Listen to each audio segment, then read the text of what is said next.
Thanks very much, Mike, and thank you very much for the invitation to be a part of this esteemed panel. When considering the ongoing conflicts that we've been hearing about, it's important to think about, in addition to the geopolitical and ideological dynamics, the nature and functioning of the global arms trade that feeds these conflicts, intensifies the massive abuses of human rights, and which undermines the prospects for peace. I've been investigating and researching the trade for over 15 years, ever since, as an ANC Member of Parliament in South Africa, I was stopped from investigating a $10 billion arms deal in which $300 million of bribes were paid. To put this in some sort of context, global military expenditure is estimated to have totaled $1.75 trillion in 2014. That is $250 for every person on the planet. The small arms trade is worth around $8.5 billion. Around 5 million firearms are sold every year, and every year, on average, 526,000 violent deaths occur through warfare and murder, most of them by a weapon.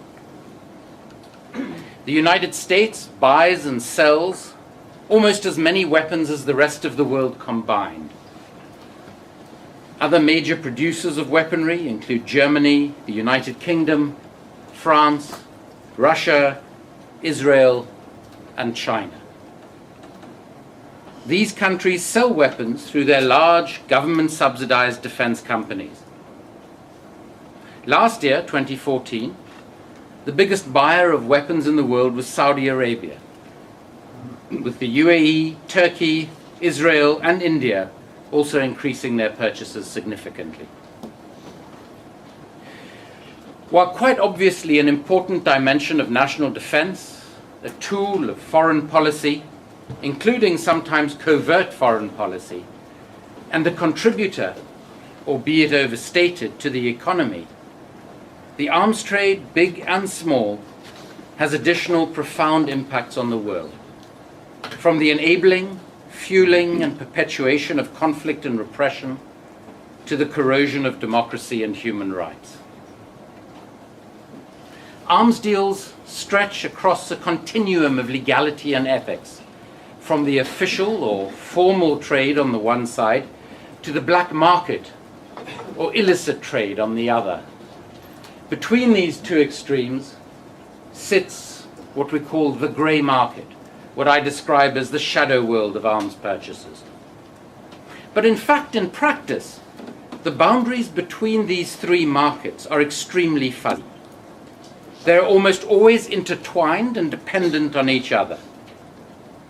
With bribery and corruption commonplace, there are very few arms transactions that do not involve some element of illegality, most often through intermediaries, middlemen, agents, or what is sometimes referred to as arms dealers.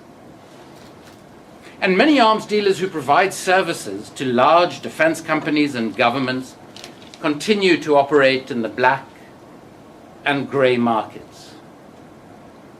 An arms dealer who I interviewed for the first time for the book of The Shadow World, who had been in the industry for over 50 years, described to me how, when he saw a UN arms embargo imposed, it was for him a dollar sign, because it meant that he could charge a premium. Having supplied weapons into most of the world conflict, with an outlook that I could only describe as neo-Nazi, this gentleman operates actively and regularly for all of the world's most powerful nations and biggest weapons manufacturers. One of the reasons he continues to do what he does with impunity is because for many of those governments, he is an intelligence asset. And sadly, the nature of his business and his undertaking is one of hundreds, if not thousands, of similar operations in various parts of the world. A study conducted by Joe Rober, then of Transparency International, calculated that the trade in weapons accounts for almost 40% of all corruption in all global trade. The US Department of Commerce undertook a study of 5 years of corrupt transactions involving American businesses. Over 50% of those corrupt transactions were in the defense sector. So why is this trade so susceptible to corruption and other forms of malfeasance? Rober argued that the arms trade is hardwired for corruption. Corruption and illegality is not an occasional and unfortunate side effect of an arms deal, but it is built into the very structure of the trade. You have just a few contracts every year worth tens of billions of dollars being decided on by a very small number of people in the buying countries, all operating behind a national security imposed veil of secrecy. And sadly, this creates perfect conditions for rampant corruption and other illegality. The consequences of this malfeasance and the efforts to conceal it include the corrosion of democratic institutions and the rule of law, not just in the buying countries, but also in the selling countries. Greater instability in fragile states, massive opportunity costs, especially in relation to socio-economic development, and sometimes an undermining of the very national security that the deals are supposed to bolster. This scenario worsens in times of conflict, where procedures and checks and balances seldom exist, where time is of the essence and very few questions are asked.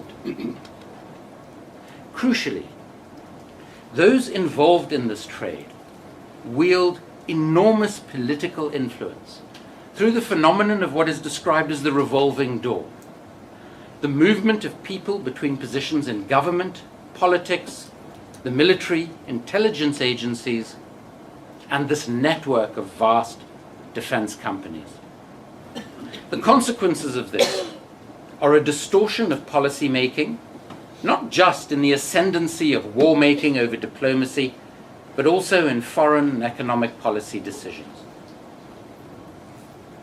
A crucial dimension of these arrangements that is often overlooked is the link between defense companies, arms dealers, and political parties. This trade plays an absolutely central role in party political funding all over the world. The national security elite not only wields enormous power while they are enriching themselves, but also operate in something of a parallel legal universe, as they very seldom face the legal consequences of their often illegal actions.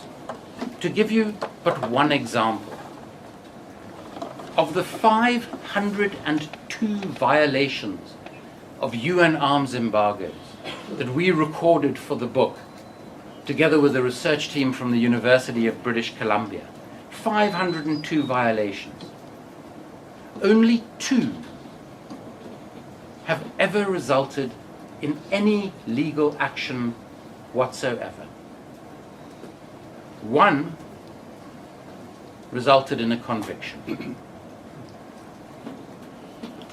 In addition, the trade in weapons suffers remarkable degrees of what is referred to as blowback, the unexpected consequence of any action which are the opposite of that which the action intended.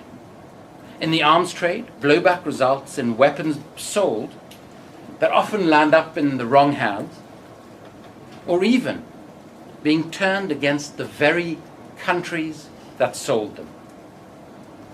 The NATO bombings of Libya during the late period of the Gaddafi regime were noteworthy for the reality that the targets of those bombings were often weapons systems sold to Libya by the very countries undertaking the bombings. The ultimate political blowback is probably Afghanistan, where the multi-billion-dollar arming of the Mujahideen was key to the creation of the Taliban and Al-Qaeda. Which brings us to Iraq and Syria. Arms dealers, including the gentleman I referred to earlier, he takes great pride in telling me that not only has he sold to the Assad regime in Syria for decades, but that now in his 80s, he is making more money than at any other time in his career selling to most of the protagonists in the Syrian conflict. He's not constrained by ideology. He's not constrained by regulations, laws, or embargoes. He operates by only one rule. He will supply to anyone who will pay him.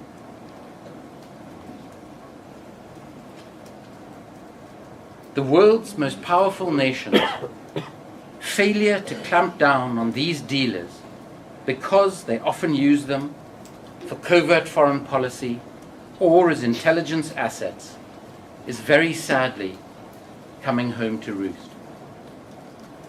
But it is the populations of Syria and Iraq who are suffering the consequences.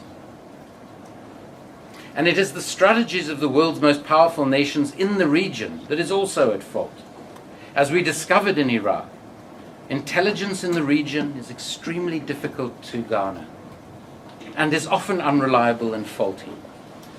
So the alliances between powerful governments and the various groups on the ground are in a state of constant flux. This, sadly, is fertile ground for regular and inevitable blowback. So weapons sold or brought into the region, on whichever side in these complicated conflicts, serve not to aid peace, but primarily to worsen the severity and fatal consequences of the fighting. If we have learned anything from history, it is this. In addition, the objectives in the region of the world's most powerful countries are themselves in a state of regular flux. But arming a few of the key protagonists in the region, a number of whom have brought more weapons than any other countries on the planet over the past 18 months, is highly unlikely to contribute to peace. The profound irony of the current situation is that the tidal wave of refugees are going predominantly to the countries that are the biggest suppliers of weapons to the conflicts these refugees are fleeing. As we sit here today, the world's largest arms fair is taking place in my home city of London, where most of the protagonists in the conflicts we are talking about will be restocking their armories. So what can we do? In general terms, as even the illiberal industrialist Henry Ford said, show me who makes a profit from war, and I'll show you how to stop the war. We have numerous national, regional, and international regulations, but most are barely applied because of the economic and political interests that would be affected by their rigorous application. Let us demand zero-tolerance enforcement so that no weapons could be sold to any of the protagonists, both directly and indirectly involved in these two conflicts. Let us ensure that individual arms dealers active in the region, and by the nature of what I have said, it should be clear to you that the authorities that could police such action know exactly who these people are. Let us ensure that these people are locked up if they sell into these countries, regardless of whose intelligence assets they might be at any particular time. If there is not the political will to do this, which currently I don't believe there is, then each of us, as citizens of the world, have to say no more to the countries involved, starting with the voters and taxpayers in each of the world's major weapons makers. Because after all, it is their tax dollars that subsidize the arms manufacturers. For if we don't stop the flow of weapons into these conflicts, the slaughter of hundreds of thousands will continue unabated, and the tragic march of millions fleeing conflict, human rights abuses, and extreme instability will become a permanent drumbeat of desperation and anguish. Thank you.